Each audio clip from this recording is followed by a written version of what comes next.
So this week on the show, we're talking about this idea that's been bandied about of MOTs going from being every year to every 2 years. Hey, this is Chris. Welcome back to the show. So a few weeks ago, we had this, what I thought was a bit of a headline grabbing, attention seeking line from the government that MOTs would go to every 2 years. And it was bandied around that this was going to be great for motorists. It was going to save everyone lots of money, and it was going to be a big contributor towards the cost of living crisis. Not a term that I use myself, but certainly bandied around in the media. And we here work with lots of garages on MOT advisories. We see it ourselves. So I've been talking to some of our garages. The general feeling is it won't happen anyway. I was a little bit, unsure about the topic, but I thought, no, let's get one of our garages on. So we've got Darren Millen at Millins Garage in Blackpool to talk about this idea from the government. Now, I was a bit unsure whether to do this topic or not, and I know we've spoken a little bit about it. So this announcement came out via Grant Shapps, who actually has just been up for standing as PM, but is no longer. So Grant Shapps, Transport Secretary, he was the guy behind moving MOTs during lockdown, which I don't think was too controversial if people weren't using their vehicles. But I wonder if this thought pattern from back then at moving them is possibly what's fueled a little bit of this, because it did seem a completely bonkers thing, I felt, to suggest moving MOTs for every car to every 2 years. Yeah, my thoughts really are that there'd have to be massive changes to the current MOT system to be able to even contemplate doing that. We get it drummed into us that to fail a component on a car, it has to be at the bare minimum. It's at the end of its life. It's actually about to fail. So we get the opportunity to do a lot of advisories. So say a tyre at 1.6 mil, we would advise that tyre of 1.7 mil, it'd be an advised 1.6 mil, it's a failure.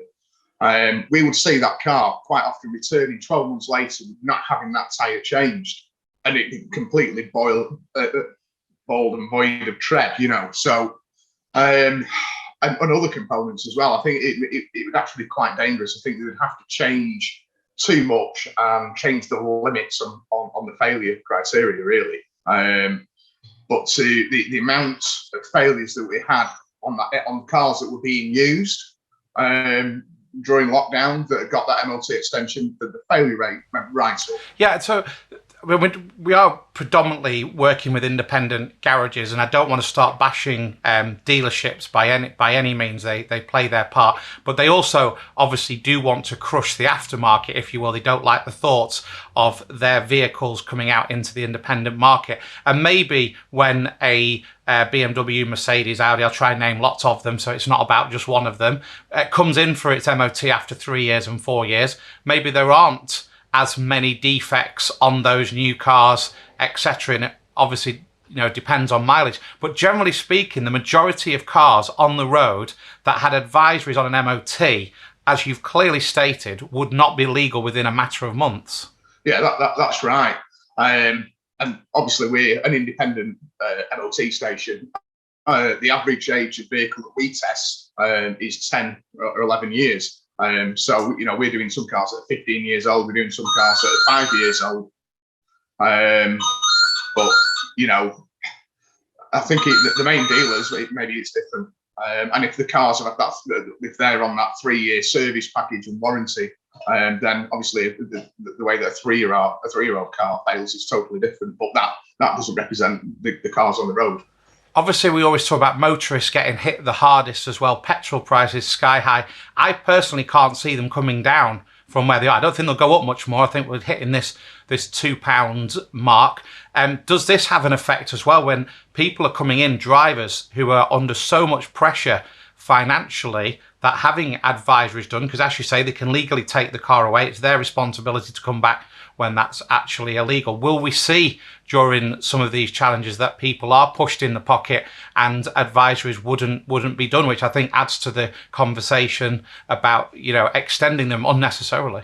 Yeah, I think we're already starting to see that, where we'll quite often get a car that's booked in for an MOT and a service, it fails its MOT on a few things, and they'll say, well, do what it absolutely needs, leave the advisories, and don't service it yet. We'll service it in a few months because we don't want to spend that money at the moment. So if they're not going to spend it on a service and leaving the advisories now, and if they obviously as this gets worse, if we do have this cost of living crisis, then I think the worst thing you could do would be to extend the MOT, because it's not going to be a saving.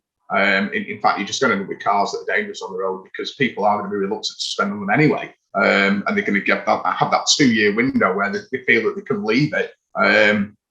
I don't think it's sensible. One final point as well, which must be frustrating for garage owners, is when if minor things aren't done in a car, you can have the more major things. Timing belt, really important that the timing belt is done, within the allocated time it needs to be done, because if that is to break, it risks a massive amount of damage and very costly bills. But at the lower end, if a car doesn't have pads done, is that not going to go on to damage the discs? And other jobs, smaller jobs that can be done reasonably, if they get ignored, will cause really extensive damage and really are going to hit people in the pocket more in the long term. Yeah, definitely.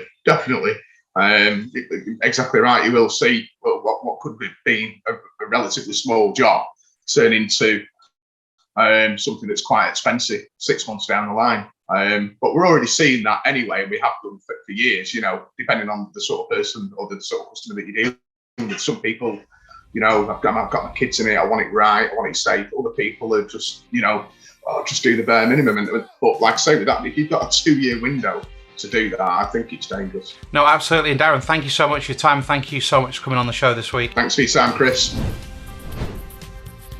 So I'd absolutely love to hear your feedback on there. You can drop your comments in and we can all debate amongst ourselves. And if you're interested in having a look at MOT Manager and how that can help you with some of the things discussed on the show today, then get in touch. Don't forget, subscribe. You can watch multiple episodes all at once, and I look forward to hearing from you soon.